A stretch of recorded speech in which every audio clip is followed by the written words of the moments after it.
Hi, welcome to our channel where we share the most intriguing stories.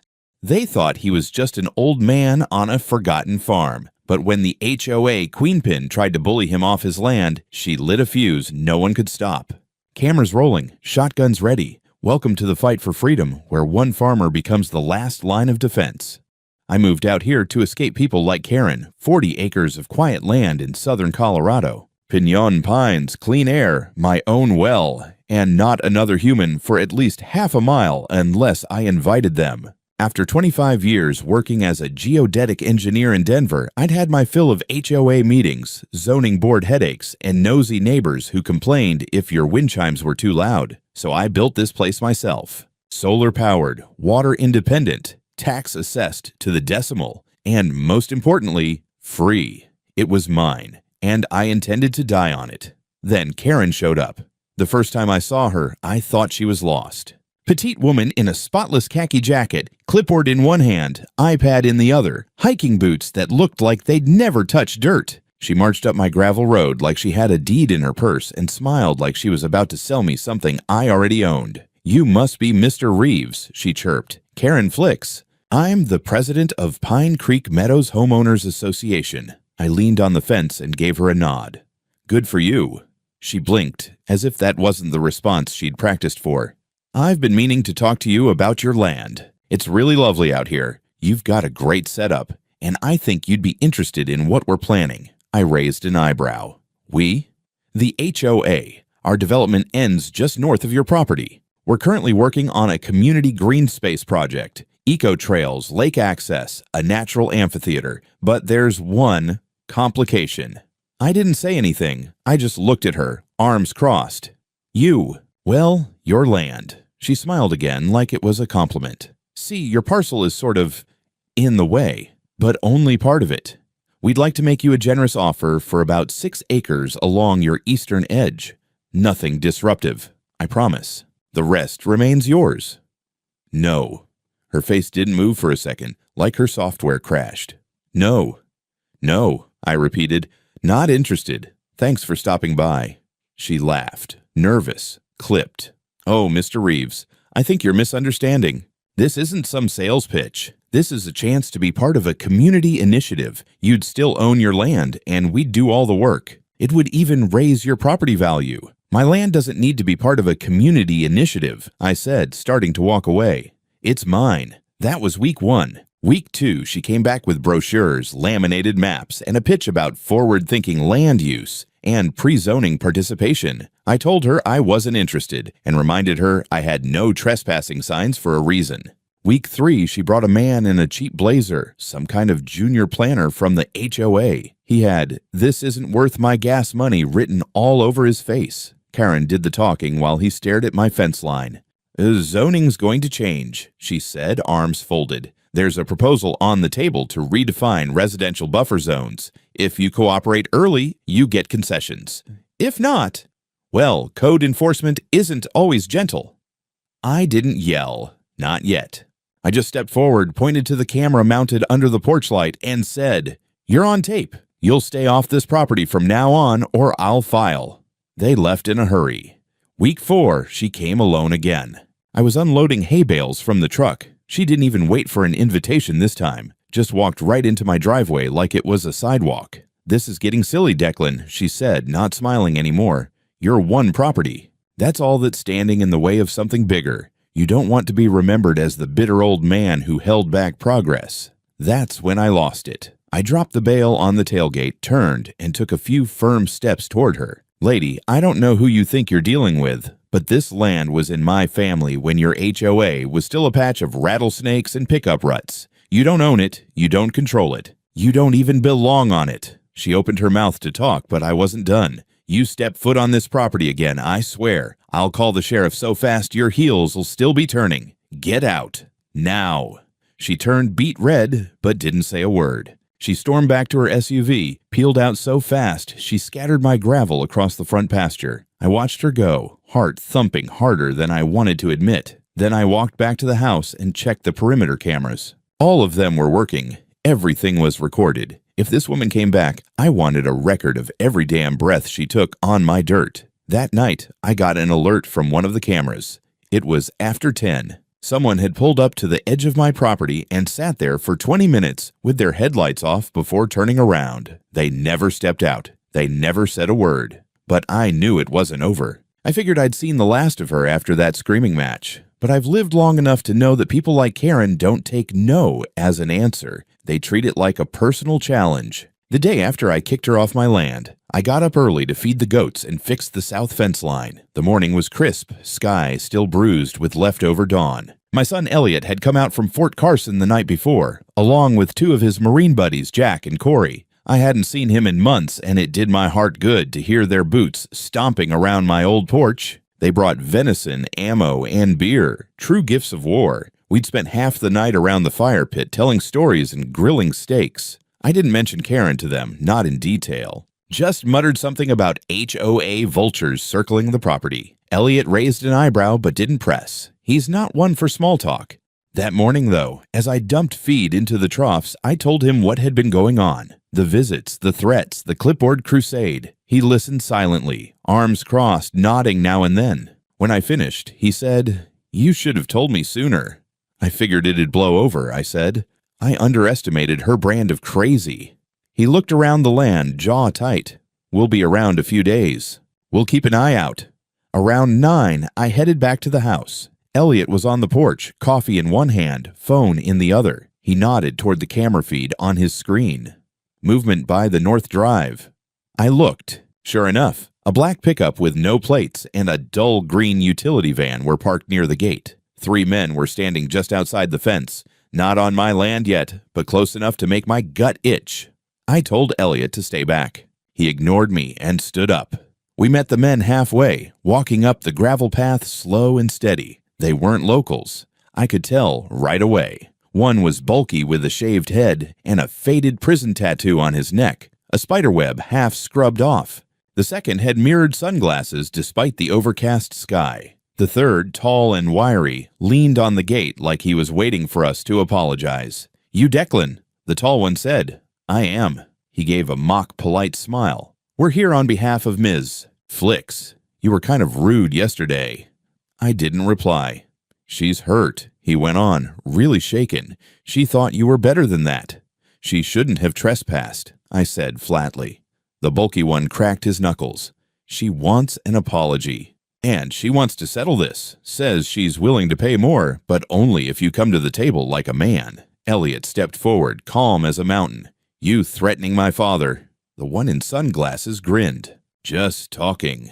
Then the big guy made his mistake. He turned slightly and shoved Elliot's shoulder. Not hard, but enough to make a point. That was the last thing he remembered before he hit the dirt. Elliot pivoted, grabbed his arm, twisted, and dropped him in the same motion. Corey and Jack were already moving. Jack took the guy with the sunglasses down with a swift elbow to the jaw, and Corey stomped the pepper spray out of the third's hand before he could even raise it. It was over in less than 10 seconds. I'd seen bar fights take longer to order drinks. I stood there, stunned, but not frozen. I pulled my phone out and hit 911. "Yes, this is Declan Reeves. I've had 3 trespassers attempt to intimidate me on private land. Yes, 2 are restrained. 1 may need medical attention." The dispatcher asked if we were safe. "Oh, very," I said. "You might want to send a medic for them, though." While we waited for the cops, Elliot zip-tied their wrists and sat them in the dirt. Jack collected a wallet, a fake ID, and a California license plate from the back of the pickup, clearly removed minutes before arrival. One of them tried to talk. "Listen, we didn't mean any harm. Karen just said." Elliot raised a finger. "Shut it. You're done." Sheriff's deputies arrived within 10 minutes. One of the guys had a broken wrist, and the EMTs loaded him into the ambulance. The other 2 sat quiet, heads down. We showed the footage, explained what happened, handed over IDs and the plate. One deputy whistled when he saw the tattoo. "Guys on parole," he muttered. "These aren't just hired hands. Someone paid to get muscle out here." "They came with intent," I said, "and they mentioned Karen by name." "Don't worry," the deputy said. "We're taking this seriously." They took the 2 uninjured guys into custody. I gave a full statement. Elliot did too, and the deputies asked if we wanted to press charges. "Absolutely," I said. "And check the footage. I've got 6 angles on this circus." As they drove off, I stood with Elliot by the porch. "Well," he said, "think she got the message?" I looked out at the field, the sky low with rain. "No," I said. "I think that was her sending one." The morning after the ambush, I sat on the porch with black coffee and a loaded 12-gauge across my lap. I wasn't expecting trouble that early, but after 3 men showed up asking me to apologize to Karen, I wasn't exactly betting on normal anymore. The sheriff's department had confirmed overnight that 2 of the guys we'd fought off had records. One of them was on parole for extortion. The third, the one who went to the hospital with a busted wrist, had once been on the books for a private security firm based in New Mexico. That firm, as it turned out, hadn't legally existed in 3 years. I was still digesting that information when Elliot stepped out, rubbing his neck, and said, "You're not going to believe who's pulling up." I looked down the drive. White BMW, custom plate, HOA-1. Of course, Karen. She pulled up slow, like she thought moving gracefully would erase the fact that she had probably sent 3 criminals to shake me down less than 24 hours earlier. She stepped out holding a bouquet of supermarket flowers and a brown paper bag like she was showing up to brunch. "Declan," she called, soft and practiced. "Can we talk?" Elliot stood. Jack and Corey appeared silently behind him, arms crossed. "I just want a minute," Karen added, looking around the porch like she was checking for sniper nests. I set the shotgun aside and walked down to the gravel, but I didn't open the gate. "What do you want, Karen?" Her smile was thin. "I'm here to apologize." I didn't respond. "I don't know what those men did. I didn't authorize anything like that. They were just—" She hesitated. "Contractors who misunderstood my intentions. I was trying to smooth things over." Elliot stepped closer. "You sent 3 ex-cons to our door to smooth things over." Karen visibly flinched. "I didn't know they had records. I just wanted someone to offer you a deal you might be more open to." "That was a mistake. I see that now." I stared at her. "You said you wanted to talk. So talk." She looked around, realized she wasn't going to be invited inside, and handed the bag over the gate. "Fresh bagels from Breckenridge and some gift cards for feed stores. I know that's a small gesture, but I really do want to find a peaceful solution to all this. I'm willing to offer you $50,000 for the east section. I'll even waive all HOA integration fees." Elliot let out a laugh. Jack muttered, "She brought carbs and bribes." "I've already told you," I said. "My land isn't for sale, and after yesterday, I don't want your money."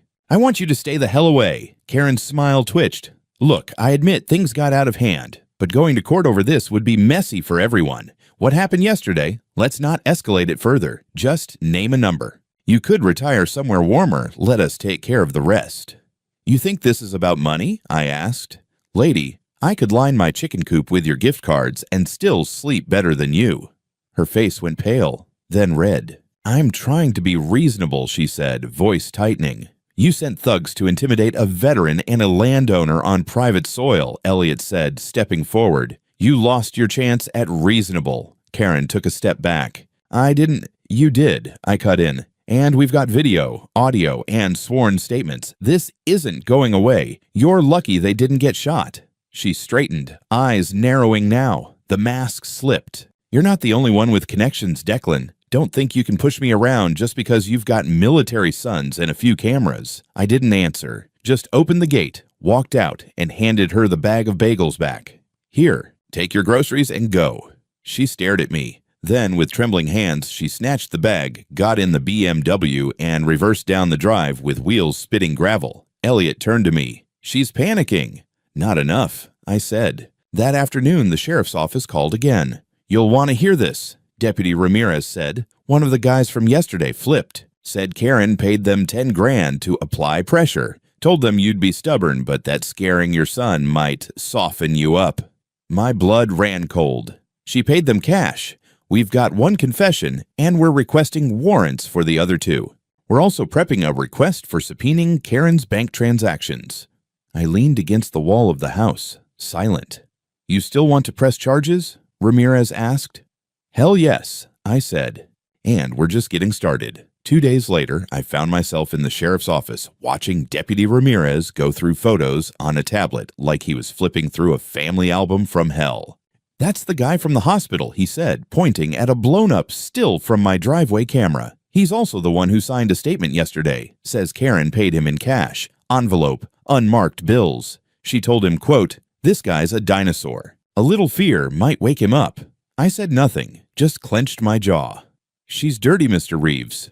Ramirez continued. We're not just talking trespassing or property intimidation. This is conspiracy, extortion, possibly more depending on what else comes out. That more came faster than expected. The detectives pulled records on the fake security firm the third thug claimed to work for. Turns out the company had been dissolved after a fraud investigation 5 years ago, registered out of a P.O. box in Santa Fe. 2 of the board members had direct links to Pine Creek Meadows HOA. One was the husband of Karen's former assistant. Another had sold real estate under the HOA's corporate umbrella. It wasn't a stretch. It was a noose. I signed the formal complaint paperwork without blinking. Elliot insisted on doing the same. That night, our front gate got egged. Not spray paint, not slashed tires, just eggs. Stupid, childish, and caught on 4 cameras. A hooded figure sprinted off after triggering the motion sensors, but the sheriff later told us the car parked nearby was a leased sedan registered to Karen's property management company. Subtle. The next morning, I got a certified envelope from the county zoning board. Inside was a letter requesting inspection of my well permit, stating that concerns had been raised regarding improper excavation and water diversion outside of agricultural exemption standards. I laughed so hard I had to sit down. Karen was throwing everything she had: paperwork bombs, petty vandalism, legal harassment. But she hadn't counted on 2 things.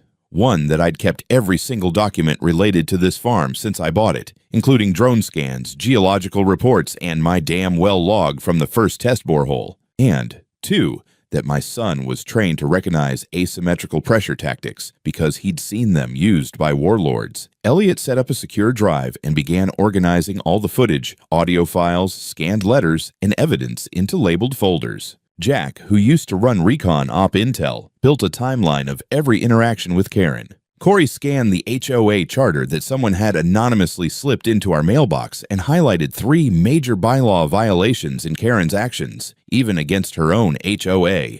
Then came the break. The county prosecutor, Lisa Mendoza, called me personally. Mr. Reeves, I've been reviewing the police reports and preliminary evidence. I think we have enough to move forward with a formal investigation into Ms. Flicks. This won't just be criminal charges. If her actions were part of an orchestrated plan within the HOA, we may be looking at a civil RICO angle. RICO? I blinked. Yes, Racketeer Influenced and Corrupt Organizations Act. It's typically used against criminal networks, but we've seen it applied against corrupt HOA boards in other states when there's pattern, profit motive, and coercion. I nearly dropped the phone. You think we can prove that? I think we already are. You're not the only landowner she's tried this with. That stunned me. You mean she's targeted at least 3 other private owners near Pine Creek Meadows over the last 2 years, most of them elderly. None of them wanted to go public, but your case has changed that. One's ready to testify. He's 84. She threatened to call Adult Protective Services on him if he didn't sell. I was speechless. I'll be filing a motion to freeze her assets pending the investigation, Mendoza said.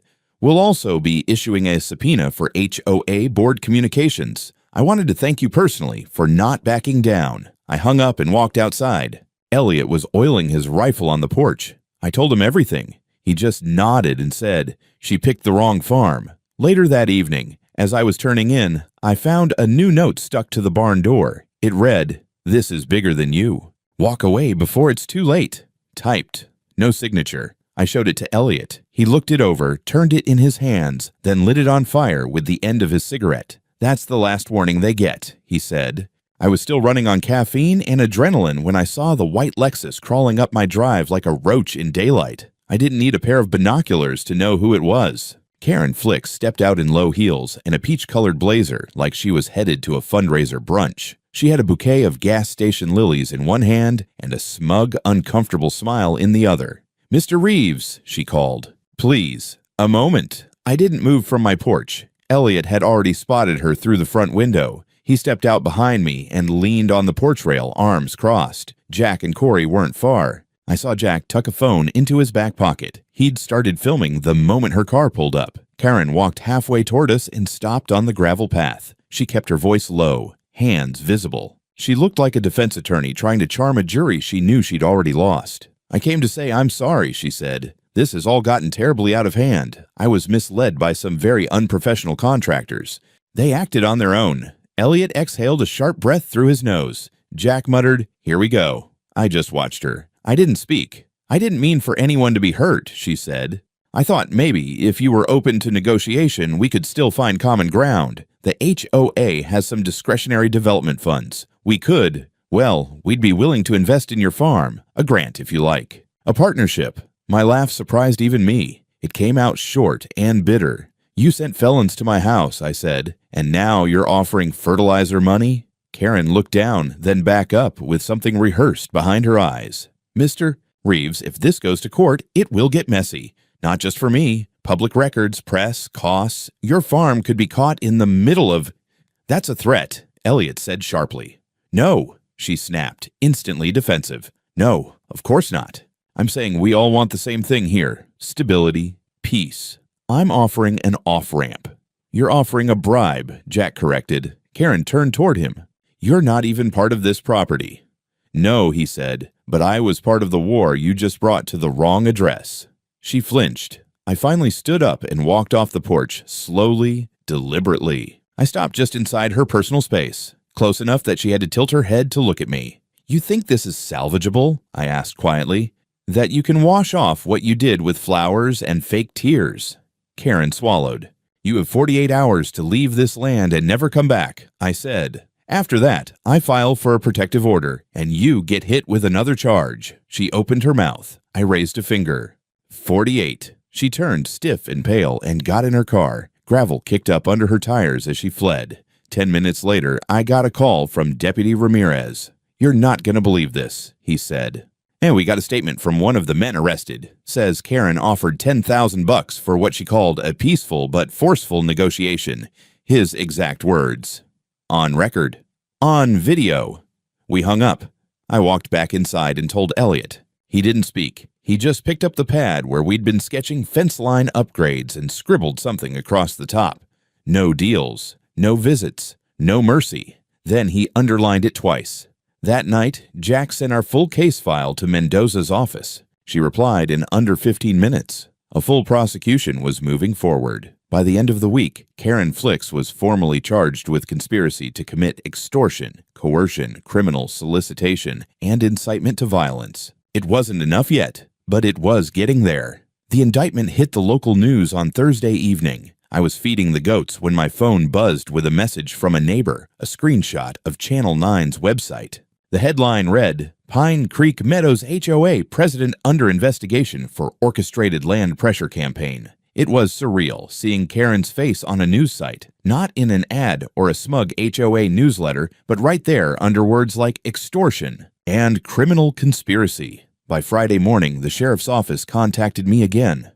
They'd expanded the scope of the investigation. Mendoza, the deputy DA, was heading a task force reviewing HOA actions going back 2 years. Turns out, our case wasn't isolated. I was sitting at the dining table with Elliot and Corey when Mendoza called me directly. Her voice was sharp, focused, and just a little tired. "Mr. Reeves," she said, "we've reviewed financial records from Pine Creek Meadows' discretionary account. Over $42,000 in unexplained cash withdrawals. Some of those dates match when your assailants were paid. Others line up with property buyout offers made to 3 other landowners in the last year. You're telling me she's done this before? She's tried, but no one else pressed charges. We've reached out to them. One has agreed to give a statement." I looked at Elliot. He mouthed, "Boom." That night, I reviewed the footage again. It was all burned into my brain by now. The way that one thug squared his shoulders, the flash of Karen's name on his phone. But Mendoza wanted everything documented, every second of every visit. We even uploaded the clips of Karen's earliest appearances, the ones where she tried to charm me with talk of eco-initiatives and lake projects. Even then, her language was veiled pressure. In hindsight, it was textbook manipulation. Saturday morning, HOA members held an emergency board meeting. We heard about it from one of the members who'd quietly sent me an email weeks earlier, apologizing for Karen's overzealous conduct. The meeting didn't go well for them. By evening, 3 board members had resigned. The HOA's legal counsel announced that they were suspending all development negotiations and cooperating with investigators. But Karen had lawyered up and vanished from public view. That didn't stop what was coming. Monday, the State Real Estate Board issued a temporary freeze on all new land acquisitions involving Pine Creek Meadows. The DA's office filed a civil injunction preventing them from expanding beyond their original chartered boundary until the criminal investigation concluded. Mendoza called again. "I want you to know," she said, "this isn't just about what happened to you. It's about a pattern, a systemic abuse of power. Your case lit the fuse." I didn't say much. Just, "Thank you." But when I hung up, I went outside, took down the faded organic produce sign by the gate, and hung up a new one. Private land. Armed. Monitored. The gate clicked shut behind me like punctuation. That night, Elliot grilled steaks, and we ate under the stars with a loaded shotgun on the porch. Not because we expected trouble, but because we weren't naive enough to think it was over. Not yet. I woke up Tuesday morning to the sound of a chopper overhead. At first, I thought it was another wildlife survey. They flew low sometimes over the ridge. But when I stepped onto the porch, I saw it was media. A news chopper hovered over the HOA community like a vulture circling a fresh kill. Down below, 2 news vans were already parked by the community clubhouse, and people were gathering. I walked back inside and turned on the TV. Karen's face was there again, this time grainy and shaky, captured as she was escorted out of her home in handcuffs by county deputies. The anchor said the arrest happened just after 6 a.m. She was being held without bail until arraignment, facing 4 felony charges and 3 misdemeanors, including conspiracy to commit extortion, solicitation of criminal threats, and reckless endangerment. My phone rang off the hook for the next hour. Reporters, lawyers. 2 of the other local farmers I knew, one of whom had quietly endured Karen's pressure the year before, thanked me for lighting the match. Turns out he'd been offered money under the table too, and just never had the proof. Well, now he did. And now he was willing to speak. By noon, I got a knock at the door. It was Mendoza herself, flanked by 2 investigators. "We'd like to walk the property," she said. "There are more surveillance blind spots than we thought. We need to understand the scope of what was planned." I walked them past the barn, the creek, and toward the back where the thugs had parked that day. Mendoza asked smart questions, took photos, and noted distances. Then she showed me something on her tablet, an HOA internal document seized from Karen's email. It was a zoning expansion draft, not filed with the county but already annotated, with my property line erased and marked Phase 3 community garden and public trail access. They were planning to take it whether I sold or not. "Did you know about this?" she asked. "Not a word," I said. "But now I'm real glad I put up those cameras." Later that day, the sheriff's office served a search warrant on the HOA's clubhouse. Turns out, Karen had kept more than just meeting notes in her desk. They seized multiple flash drives, a second phone, and handwritten notes of names, including a list of landowners marked as acquisition priorities. My name was circled twice. The media swarmed the scene, filming deputies carrying out boxes of files. One of the resigned board members gave a statement to the press, claiming Karen operated unilaterally and that many members were unaware of what she was doing. No one believed them. Not anymore. That evening, I stood at the edge of my field, watching the sunset turn the sky a deep burnt orange over the peaks. My son joined me with 2 beers. "Well," he said, "you always said you wanted peace and quiet." "Yeah," I muttered. "Didn't know I'd have to fight a war to get it." We clinked bottles, not in celebration, just recognition that it was almost over. Almost. The courtroom was packed. Not the big city kind of packed, with journalists elbowing each other for a quote, but packed for our little county. Ranchers, small-town business owners, deputies off duty, even some HOA members. They weren't there for Karen. They were there to watch her fall. I sat 2 rows behind the prosecution table. Elliot was next to me, dressed sharp in a blazer, calm as ever. The Marine in him still showed. Karen entered wearing a beige jail uniform and shackles. Her hair was unkempt, her face pale. The confident, smug woman who once strutted across my land like a queen now looked like someone who'd just realized her crown was made of paper. Her lawyer tried to paint a story of misunderstanding, of overzealous subordinates, of informal negotiations gone wrong. But the evidence was too much. Surveillance footage, audio recordings, the phone call logs, the zoning plan. Testimony from her own former associates. The prosecutor laid it out plainly. This wasn't an accident. It was a deliberate campaign to harass, pressure, and ultimately coerce private landowners into surrendering their property for the benefit of a private association and its president. The trial lasted 4 days. The jury deliberated for 5 hours. Verdict: guilty on all major counts. The judge didn't waste time. Given the nature of the conspiracy, the involvement of previously convicted felons, and the fact that Karen showed no genuine remorse, she was sentenced to 12 years in prison without parole. The 2 goons who assaulted us got 5 and 7 years each. One cried in court, the other just stared ahead like it wasn't happening. As for the HOA, the fallout was swift. Their nonprofit status was revoked pending state audit. The community expansion project was shut down entirely, and all future HOA actions now required county oversight and approval. 3 board members resigned that week. One of them emailed me personally to apologize. I didn't answer. A month later, my landline rang again, this time from the governor's office. They were organizing a regional panel on property rights abuse in rural zoning and asked if I'd speak. I declined. "I've said what I needed to say," I told them. "And I have tomatoes to plant." Today, my farm is quieter than it's ever been. Not peaceful, not yet, but quiet in a good way. Elliot decided to stay permanently, built a little house at the east end of the land for him and his wife. We run the farm together now. We put up stronger fencing, motion sensors, and a new steel gate with reinforced locking. Not out of fear, just preparation. A Denver newspaper ran a piece titled "The Farmer Who Fought HOA Tyranny," with my face under a headline too dramatic for my taste, but I kept the clipping. On the side of my barn, I painted a new sign. Big letters, bold, private land. Not for sale. Never was, never will be.